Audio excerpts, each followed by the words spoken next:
The rain had been relentless for 3 days straight when Zara Valdez's wagon wheels snapped, leaving her stranded on the lonesome road to Silverstone, Colorado. It was 1876, and the promises of a new life as a schoolteacher in the mining town had seemed like salvation after fleeing her troubled past in Boston until now. Zara staggered through ankle-deep mud, desperately trying to reach the fence line of what appeared to be a ranch in the distance. Her blue calico dress, once her finest, was now sodden and heavy, clinging to her trembling frame. The small valise containing her few worldly possessions weighed like an anvil in her grip as she pressed forward against the driving rain. Her boots, already worn from the journey west, lost traction on the slick ground. With a startled cry, Zara pitched forward, landing face first in the thick, cold mud beside a weathered fence post. Pain shot through her ankle as she tried and failed to stand, collapsing once more into the muck. "Lord have mercy," she whispered, tears mingling with raindrops on her mud-streaked face. The sound of hoofbeats barely registered until they stopped abruptly nearby. "Madam, you all right there?" The deep voice cut through the steady drumming of rainfall. Zara looked up, squinting through the downpour. A tall figure on horseback loomed above her, silhouetted against the stormy sky. He dismounted in one fluid motion, boots hitting the mud with a squelch as he approached. "I'm fine," Zara insisted, though she was anything but. She attempted to rise again, only to slip back down with a pained gasp. The cowboy crouched beside her, the brim of his hat shielding his face from her view. "You're hurt," he observed matter-of-factly. His voice was rough as trail gravel, but not unkind. "My wagon," Zara began, gesturing vaguely behind her. "Broken down about a half-mile back, I reckon," he finished for her. "Saw it on my way in from the north pasture." He stood to his full height, surveying the mud-covered woman before him. Then he extended a gloved hand. "Get up," he said with quiet authority. "You're coming home." Zara blinked in confusion. "Home? Sir, I don't even know you." For the first time, she caught a glimpse of his face as he tilted his hat back. Sharp blue eyes regarded her from beneath a furrowed brow. His face was tanned and weathered, with several days' worth of stubble darkening his jaw. He couldn't have been more than 30. "Name's Tucker Lawson.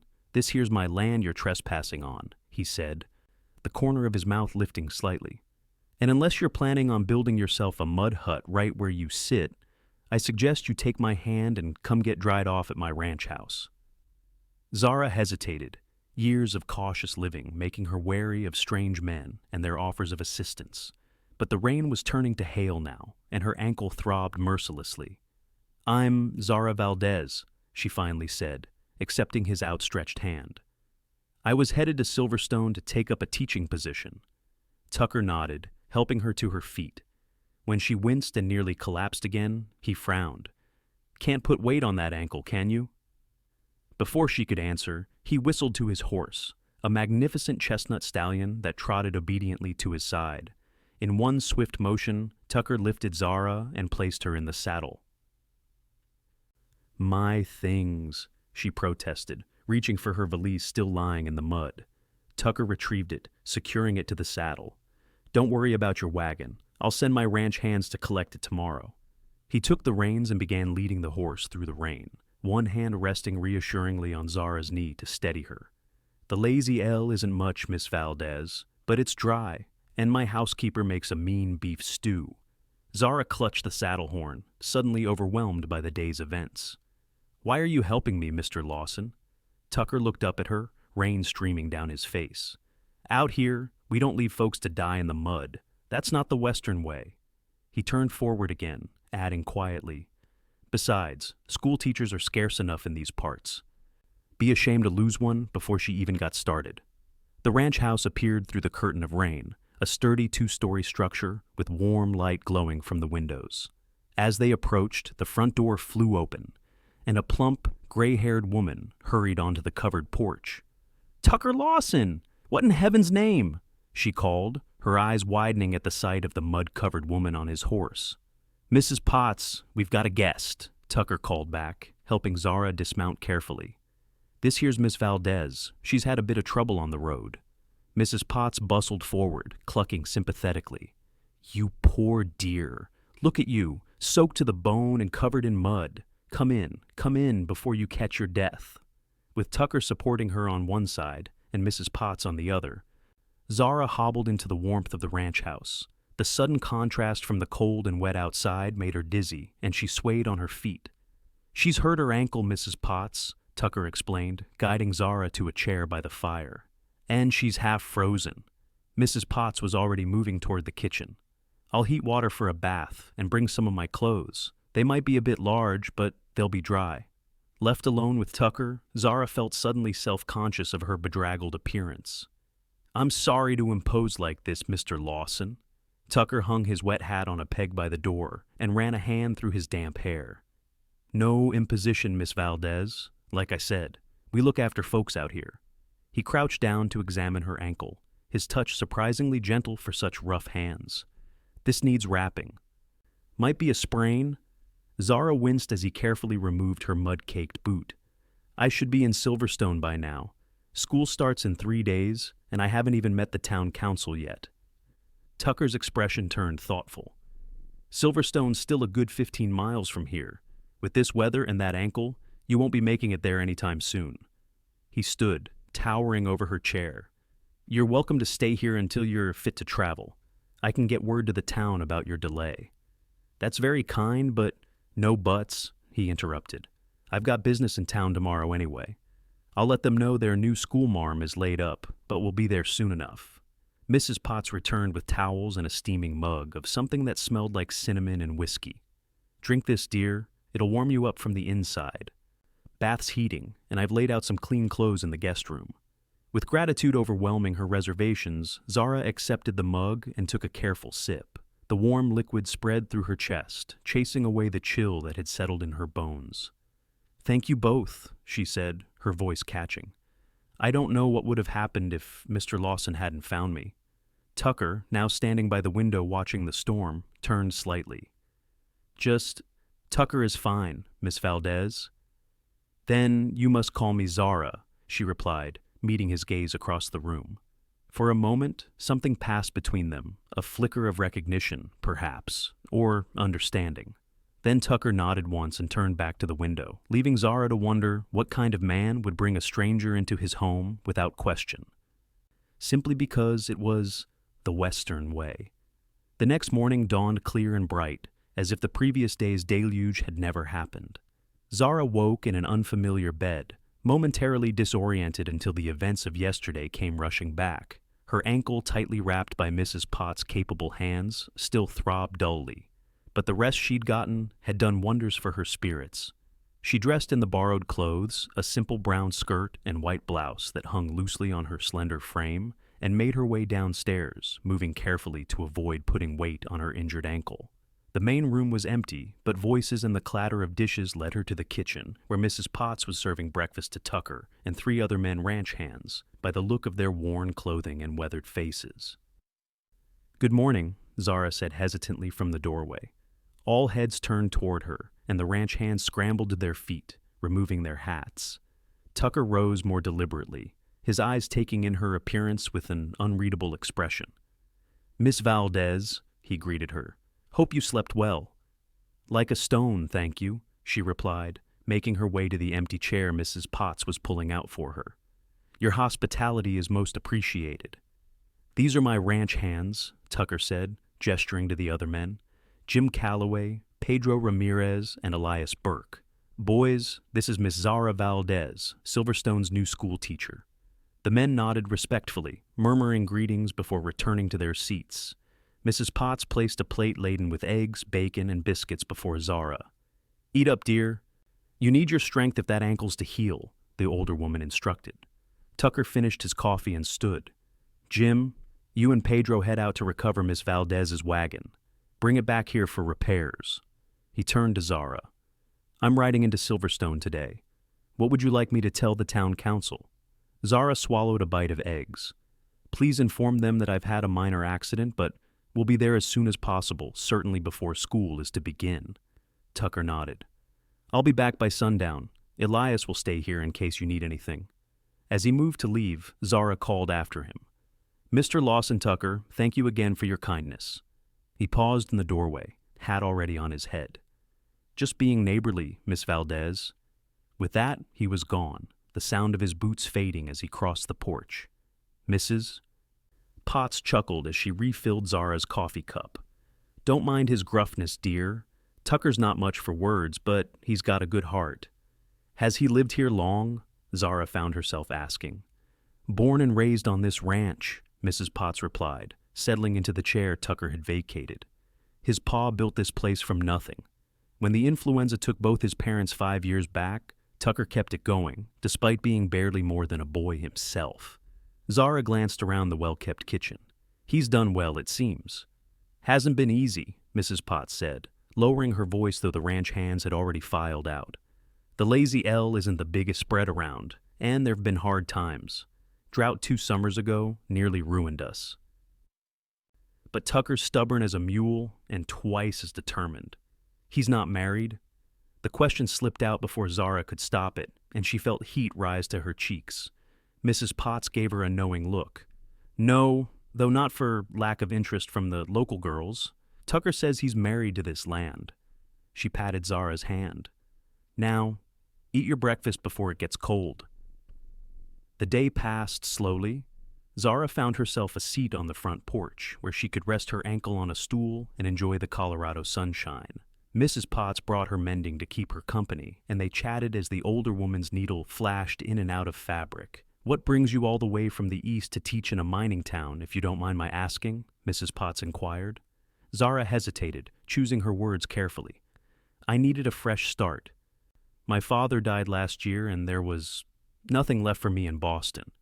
It wasn't the whole truth, but it wasn't a lie either. She'd fled Boston to escape the persistent advances of her father's business partner, a man 30 years her senior, who had made it clear that marrying him was the only way to clear her father's debts. The teaching position in Silverstone had been her salvation, a chance to use her education, while putting a continent between herself and Charles Whitmore's unwelcome proposals. "Well, those children in Silverstone are lucky to have you," Mrs. Potts said. The last teacher was a sour old man who believed more in the switch than the primer. By mid-afternoon, Jim and Pedro returned with Zara's wagon in tow. The broken wheel had been temporarily repaired, and they'd managed to salvage most of her belongings, though some books were waterlogged beyond saving. "Thank you," Zara told them sincerely as they carried her trunk and boxes into the house. "I don't know how I'll ever repay Mr. Lawson's kindness." Jim, the older of the two, shrugged. "Boss doesn't expect payment, madam. He's just doing what's right." As promised, Tucker returned by sundown, his horse kicking up dust as he rode into the yard. Zara, still on the porch, watched him dismount with the easy grace of a man who'd spent his life in the saddle. "Evening, Miss Valdez," he greeted her, climbing the porch steps. "Ankle giving you less trouble?" "A bit, yes," she replied. "Mrs. Potts has been taking good care of me." Tucker nodded, removing his hat to wipe his brow. The setting sun caught in his dark blonde hair, turning it to gold for a moment. Zara found herself noticing the strong line of his jaw, the way his shirt stretched across broad shoulders. "I spoke with Mayor Jenkins in Silverstone," Tucker said, leaning against the porch railing. "They're mighty relieved you're safe. Said to tell you there's no rush, school can wait an extra week if needed." Relief flooded through Zara. "That's wonderful news. Thank you for going to that trouble." Tucker waved off her thanks. "Also brought back your mail. Station master had been holding it." He pulled several envelopes from his pocket and handed them to her. Their fingers brushed during the exchange, and Zara felt an unexpected jolt at the contact.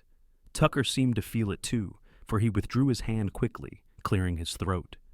"Mrs. Potts says supper will be ready soon," he said, backing toward the door. "I'll just go wash up." Alone again, Zara looked down at the letters in her lap, but her mind was on the curious sensation that had passed between them. She'd never been one for romantic notions, her practical nature had always overruled such fancies. Yet something about Tucker Lawson's quiet strength and unexpected kindness had begun to chip away at the walls she'd built around her heart. Over the next 3 days, Zara's ankle improved steadily. By the 4th morning of her stay at the Lazy L, she could walk with only a slight limp and no support. During that time, she'd come to know the rhythm of ranch life, watching as Tucker directed his small crew with firm but fair leadership, She'd seen him gentle with the new foal in the corral, patient with Mrs. Potts' fussing, and respectful to the two Ute men who stopped by to trade for supplies. She'd also caught him watching her when he thought she wasn't, looking brief glances across the dinner table or from the corral as she sat reading on the porch. Each time their eyes met, he'd look away first, but not before Zara glimpsed something in his gaze that made her heart beat faster. On the evening of the fourth day, Tucker found her on the porch again, this time standing without support as she watched the sunset paint the distant mountains in hues of pink and gold. "Beautiful, isn't it?" he said, joining her at the railing. "I've never seen anything like it," Zara admitted. "Boston has its charms, but nothing compares to this." Tucker was silent for a moment, then, "Your wagon's repaired. I can take you to Silverstone tomorrow, if you're ready." The words, though expected, sent an odd pang through Zara's chest. "Yes, I suppose I should go. I've imposed on your hospitality long enough." "It's been no imposition," Tucker said quickly. Then, more softly, "Truth be told, it's been nice having you here.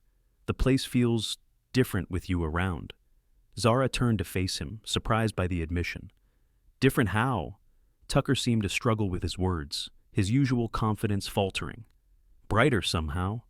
Mrs. Potts sings while she works again. Even the ranch hands are on their best behavior." He met her eyes directly. "And I find myself looking forward to coming in from the fields, knowing you'll be here." The confession hung in the air between them, as delicate and significant as the first snowflake of winter. Zara felt her breath catch in her throat. "Tucker, you don't need to say anything," he interrupted, suddenly gruff again. "I know you've got your life waiting in Silverstone. I just wanted you to know that you've been welcome here." Before Zara could respond, Mrs. Potts called from inside that supper was ready. The moment broken, Tucker held the door for her, careful not to touch her as she passed.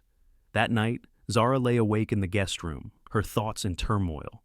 In just a few days, Tucker Lawson had somehow become important to her in ways she couldn't fully understand. The prospect of leaving for Silverstone tomorrow filled her with an unexpected reluctance. She had come west for independence, for a fresh start away from the suffocating expectations of Boston society. The teaching position represented freedom and self-sufficiency, everything she had worked toward. Yet now, the thought of the small room waiting for her above Silverstone's general store seemed cold and lonely compared to the warmth she'd found at the Lazy L. Morning came too quickly. Zara packed her belongings with methodical care, trying to ignore the heaviness in her chest. When she carried her valise downstairs, she found Tucker waiting in the main room, hat in hands. "Mrs. Potts packed some food for your journey," he said, nodding toward a basket on the table. "It's only a few hours to town, but she insisted." "She's been so kind," Zara said. "You all have." Tucker nodded, his expression carefully neutral. "Your wagon's out front whenever you're ready." Mrs. Potts emerged from the kitchen, wiping her hands on her apron. "Oh, I do hate goodbyes," she said, embracing Zara tightly. "You come back and visit us, you hear? Don't be a stranger." "I won't," Zara promised, returning the hug. "Thank you for everything, Mrs. Potts." The ranch hands had gathered outside to see her off. Each tipped his hat and offered good wishes for her teaching position. Then it was time to go. Tucker helped her into the wagon, his hands steady on her waist as he lifted her to the seat. He passed up her valise and Mrs. Potts' basket, then climbed up beside her. "You don't need to drive me," Zara protested. "I can manage." "I know you can," Tucker said, taking the reins. "But I'd like to make sure you arrive safely." The journey to Silverstone passed largely in silence, each lost in their own thoughts as the wagon rolled through the rugged Colorado landscape. Occasionally, Tucker would point out landmarks or share bits of local history, but the easy conversation they had developed over the past days seemed to have deserted them. As they crested the final hill and Silverstone came into view, a cluster of wooden buildings nestled in a valley, with the telltale structures of mine works rising behind them, Zara felt her heart sink. It looked exactly like the opportunity she'd been seeking, yet somehow less appealing than it had been a week ago. "That's the schoolhouse," Tucker said, pointing to a small white building set apart from the others. "Mayor Jenkins said they've got 28 children enrolled, ages 6 to 16. Zara nodded, trying to summon enthusiasm. "It looks charming." Tucker glanced at her. "You don't sound convinced." "No, it's perfect," she insisted. "It's exactly what I came west for." They pulled up in front of the general store, where a balding man in a vest hurried out to greet them. "Miss Valdez, what a relief to see you safe and sound," he exclaimed, helping her down from the wagon. "I'm Harold Jenkins, mayor of Silverstone. We've been so concerned since Mr. Lawson told us of your accident." "Thank you, Mayor Jenkins. I'm much recovered now, thanks to Mr. Lawson and his household," Zara replied politely. "Well, we're mighty grateful to you, Lawson," the mayor said, turning to Tucker. "Can't have our new schoolmarm stranded in a ditch, now can we?" Tucker merely nodded, his face unreadable as he unloaded Zara's belongings from the wagon. "Let me show you to your accommodations," Mayor Jenkins continued, taking Zara's arm. "Mrs. Miller has prepared the room above the store quite nicely. It's small but comfortable, with a fine view of the street." As the mayor led her toward the store entrance, Zara glanced back. Tucker stood beside the wagon, watching her go, his hat now pulled low over his eyes. She wanted to say something, anything, but the mayor was already ushering her inside, chattering about the town's expectations for their new teacher. The room was indeed small but clean, with a narrow bed, a desk beneath the window, and a small stove for heating. Mrs. Miller, the storekeeper's wife, had left fresh flowers in a jar on the windowsill. "School begins Monday," Mayor Jenkins informed her. "That gives you 3 days to settle in. The children are eager to meet you." "Thank you, Mayor. I'm looking forward to it as well," Zara said, though the words felt hollow. When the mayor finally left, Zara went to the window. The street below was busy with the usual traffic of a small mining town, wagons delivering goods, miners heading to and from the hills, women shopping or gossiping in small groups. And there, still in front of the store, was Tucker's wagon.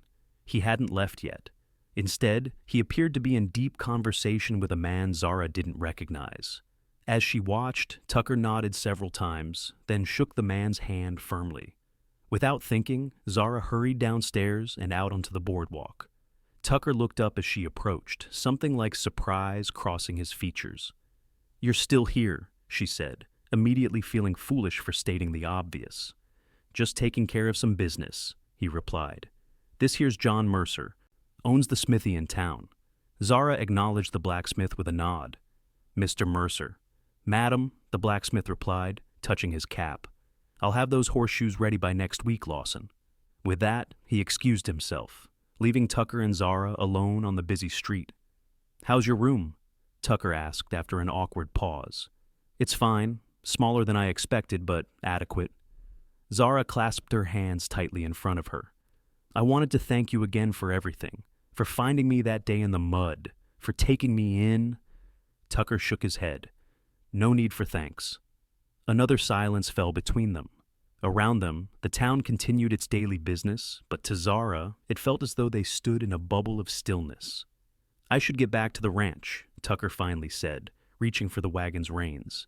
"Yes, of course." Zara took a step back, fighting the urge to ask him to stay. "Goodbye, Tucker." He looked at her then, really looked at her, his blue eyes intense. "Goodbye, Zara." As he climbed onto the wagon seat, Zara suddenly couldn't bear the finality of it. Perhaps you could show me around the area sometime, when you're in town next." Tucker paused, one foot on the footboard. "I'd like that," he said, the corners of his mouth lifting slightly. Then he was up on the seat, reins in hand. With the tip of his hat, he drove away, leaving Zara standing on the boardwalk, watching until the wagon disappeared from view. The following days were a blur of introductions and preparations. Mayor Jenkins insisted on taking Zara to meet every prominent citizen of Silverstone, from the bank manager to the preacher's wife. She inspected the schoolhouse, organized textbooks, and prepared lesson plans for her diverse group of students. Yet through it all, her thoughts kept returning to the Lazy L and its quiet, steadfast owner. Each night in her small room, she found herself comparing the hustle of Silverstone with the peaceful rhythm of the ranch. The town offered the independence she'd sought, but something vital seemed to be missing. On Sunday evening, the night before school was to begin, Zara sat at her desk writing a letter to her aunt in Philadelphia, the only family member who had supported her decision to go west. A knock at her door interrupted her thoughts. "Miss Valdez, there's someone here to see you," Mrs. Miller called through the door. Puzzled, Zara set down her pen and went to open the door.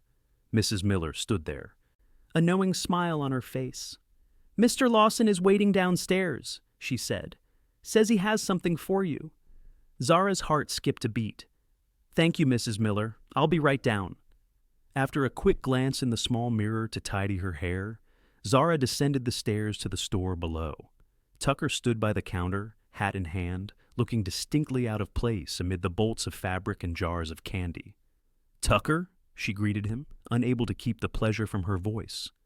"This is a surprise." He straightened when he saw her, his usual confident posture returning. "Evening, Zara. I was in town delivering some cattle to the stockyard and thought I'd stop by."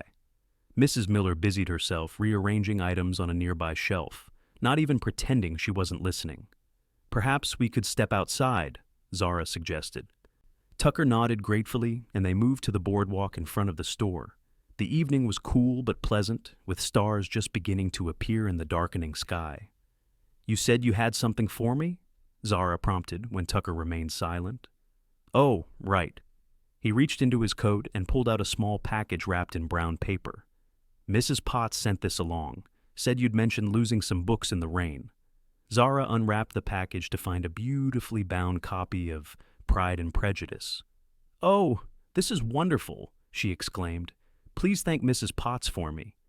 "Actually, it's not from her," Tucker admitted, looking slightly embarrassed.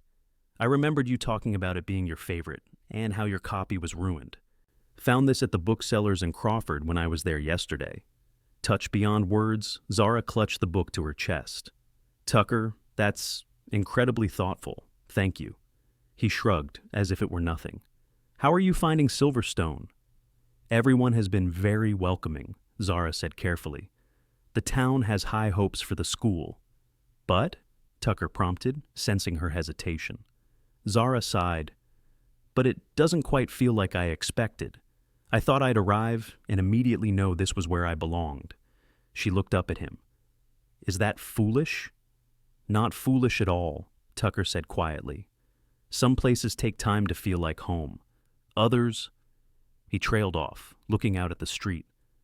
"Others feel like home right away," Zara finished for him, thinking of the lazy L. Tucker's gaze returned to her. Something unspoken passing between them. "Zara, Tucker Lawson," a booming voice interrupted. Mayor Jenkins approached from across the street, beaming widely. "Didn't expect to see you in town tonight." Tucker stepped back from Zara slightly, touching the brim of his hat in greeting. "Mayor? Are you staying for the school opening tomorrow?" Jenkins asked. "Whole town's turning out to welcome our new teacher properly." "Afraid not," Tucker replied. "Got ranch business to attend to." "Pity," the mayor said. "Well, don't let me interrupt your conversation. Just wanted to say hello." With a wink at Zara that made her blush, he continued down the street. When he was gone, the easy moment between them had vanished. Tucker shifted his weight, looking uncomfortable. "I should let you get your rest," he said. "First day of school tomorrow." "Yes," Zara agreed reluctantly. "Thank you again for the book. It was very kind." Tucker nodded, settling his hat back on his head. "Good luck tomorrow, Zara. Those kids are lucky to have you." As he turned to leave, Zara called after him. "Will you come to the Harvest Social next Saturday? The town's hosting it at the meeting hall." Tucker paused, looking back at her. "Would you like me to?" "Yes," Zara said simply. "Very much." A slow smile spread across his face, the first real smile she'd seen from him. "Then I'll be there." True to his word, Tucker arrived at the Silverstone meeting hall the following Saturday evening, dressed in what Zara suspected were his Sunday best, a clean black coat over a white shirt, his usual worn boots polished to a shine. He'd trimmed his stubble too. She noticed as he approached her through the crowd of townsfolk. "Evening, Miss Valdez," he greeted her formally, aware of the curious glances they were receiving. "You look lovely." Zara smoothed the skirt of her blue dress, one of only 2 good dresses she owned. "Thank you, Mr. Lawson. I'm glad you could come." The meeting hall had been decorated with autumn leaves and bunting, and a small band played lively tunes in the corner. Tables laden with food lined one wall, while children darted between the adults, playing games of tag despite their parents' admonitions. "How was your first week of teaching?" Tucker asked as they moved toward the refreshment table. "Exhausting but wonderful," Zara replied honestly. "The children are bright and eager to learn, though some of the older boys tested me at first." Tucker raised an eyebrow. "Gave you trouble, did they?" Zara laughed. "Nothing I couldn't handle. You'd be surprised how effective it is to make a 16-year-old boy solve arithmetic problems in front of his peers when he's been passing notes to Susan Miller." Tucker's laugh was rich and warm, drawing even more glances from the townspeople. "I don't doubt your ability to keep order for a minute." As the evening progressed, they danced twice once to a lively reel that left them both breathless with laughter, and later to a slower waltz that brought them close enough for Zara to catch the clean scent of soap and leather that seemed uniquely Tucker's. "People are talking," she murmured as his hand at her waist guided her through the turn. "Let them talk," Tucker replied, his eyes never leaving hers. "I didn't come here for them." After the dance, Tucker suggested they step outside for some air. The night was cool but clear, with a full moon silvering the landscape. They walked a little way from the hall, the music and laughter fading behind them. "I've been thinking about you all week," Tucker admitted when they stopped at the edge of town. "About what you said about places feeling like home." Zara's heart quickened. "Oh?" Tucker turned to face her, moonlight casting half his face in shadow. "I never much believed in fate or destiny. Always figured a man makes his own way in life through hard work and determination." "And now?" Zara asked softly. "Now, I'm not so sure," he said, taking a step closer. "Because what are the odds that your wagon wheel would break right alongside my property on the very day I was riding that fence line?" Zara smiled up at him. "Perhaps it was just good fortune. Or perhaps it was something more," Tucker said seriously. "Zara, I know you came west for independence, to build a life of your own. I respect that more than you know." He took a deep breath. "But I also know that since the day I found you in the mud beside my fence, nothing's been the same for me." "Tucker?" she began, but he held up a hand. "Let me finish, please." He took her hands in his. "I'm not asking you to give up your teaching or your independence, but I am asking if you might consider that home isn't always a place. Sometimes it's a person." Tears sprang to Zara's eyes at his words. "I've been thinking the same thing," she admitted. "All week, teaching these children has been everything I hoped for. But each night I look out my window toward the direction of the Lazy L and feel like something's missing." Hope blazed in Tucker's eyes. "Then maybe we could find a way forward together? The ranch is only a few hours' ride from town. You could still teach and you could still run your ranch," Zara finished for him. "We could make it work, couldn't we?" Instead of answering with words, Tucker lowered his head and kissed her, his lips gentle against hers.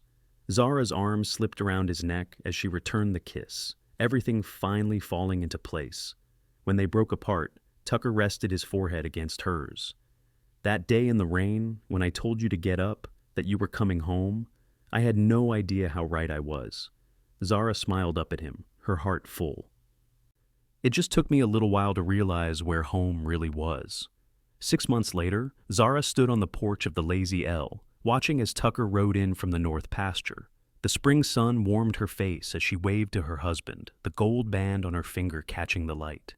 Their wedding had been a small affair in Silverstone's church 3 months earlier, with Mrs. Potts crying happy tears in the front pew, and the ranch hands standing awkwardly in their best clothes. Mayor Jenkins had given the bride away, proudly announcing that arrangements had been made for Zara to continue teaching while living at the ranch, a compromise that satisfied both her independence and their desire to be together.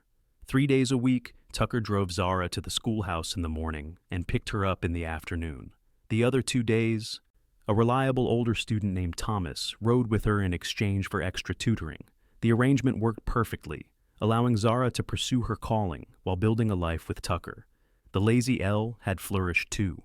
With Zara's help managing the accounts, they had been able to purchase additional cattle and hire 2 more hands. The house had never felt more like a home, with books now filling the previously empty shelves and Zara's touches evident in every room. As Tucker dismounted and headed toward the porch, Zara's hand went automatically to her stomach, where the first signs of their child had just begun to show. She hadn't told him yet, was waiting for the right moment to share the news that their family would be growing by winter. "How are my two favorite ladies?" Tucker called, taking the porch steps two at a time. He kissed Zara soundly, then bent to scratch behind the ears of the rangy mutt that had shown up at their door during a blizzard in January and never left. "We're just fine," Zara replied, leaning into his embrace. "How goes the fencing?" "Nearly done," Tucker said. "North pasture will be ready for the new calves next week." He studied her face. "You look different today. Something happened while I was gone?" Zara smiled, not surprised he'd noticed. Tucker had always been observant, especially when it came to her. As a matter of fact, yes. "I received a letter from the school board. They've approved funding for new books and a second teacher for next year." "That's wonderful news," Tucker said, though he still looked at her questioningly. "But that's not all, is it?" Zara took his hand and placed it on her stomach. "I think our child might be ready for school in about 6 years. Tucker's eyes widened, joy spreading across his features. "Zara, are you saying—" "We're going to have a baby," she confirmed, laughing as he lifted her and spun her around on the porch. "A baby," he repeated in wonder, setting her gently back on her feet. "Our baby." As the sun set behind the mountains, casting long shadows across the land they both loved, Zara thought back to that rainy day when fate or fortune, or perhaps just a broken wagon wheel, had brought her to this place and this man. "I love you, Tucker Lawson," she said, resting her head against his chest. "And I love you, Zara Lawson," he replied, his arms strong around her. "From the moment you fell in the mud beside my fence, I think I knew you were coming home." And as they stood together on the porch of the Lazy L, watching night fall over the Colorado wilderness, Zara knew with absolute certainty that she had indeed found her true home, not in Boston or Silverstone, or even the ranch house behind them, but here in the arms of the cowboy who had lifted her from the mud and, in doing so, changed both their lives forever.